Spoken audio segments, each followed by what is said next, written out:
இப்போ பாட்டாளி மக்கள் கட்சி இன்றைக்கி எங்கே போகுது அப்படின்னு எல்லாரும் சேர்ந்து சந்திச்சுட்டு இருக்கிறாங்கன்னு சொன்னால் அதனுடைய வாக்கு வங்கி தான் அதனுடைய பலம். தோல்வியை சந்தித்திருந்தால் கூட கடந்த காலங்களில் அதனுடைய வாக்கு வங்கி எங்கேயுமே குறைஞ்சது கிடையாது. ஒரு காலத்தில் பாட்டாளி மக்கள் கட்சியினுடைய அணிதான் வெற்றி அணியாக இருக்கும். அதற்கு பிறகு திட்டமிட்டு அவர்கள் எங்கள் மீது அந்த சாயத்தை பூச துவங்கினார்கள். அந்த சாயத்தினுடைய அடிப்படை இன்றைக்கு அதிலிருந்து நாங்கள் எங்களுடைய செயல் திட்டங்களை வெளிப்படுத்தி கொண்டு இருக்கிறோம். என்னெல்லாம் நாங்கள் செயல்படுத்தி இருக்கிறோம், இதில் எங்கே வருது இந்த இப்போ சொன்னதுக்கு முழுமையான விஷயம் சமூக நீதி. பாட்டாளி மக்கள் கட்சி சமூக நீதியில் எந்த ஒரு இடத்திலும் விட்டு கொடுத்ததாக இல்லை.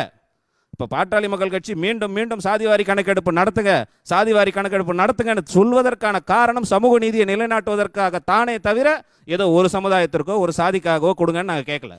இப்போ மீண்டும் நான் சொல்ல வரக்கூடிய விஷயம் ஒன்றுதான். இன்றைக்கு வாக்குறுதி என்று வரும்பொழுது வாக்குறுதிகள் கூடுதல் பலத்தை சேர்க்குமே தவிர அடிப்படையில் வாக்கு வங்கி தான் இன்றைக்கு இருக்கக்கூடிய தேர்தல் நிலவரத்தை தீர்மானிக்கும் என்று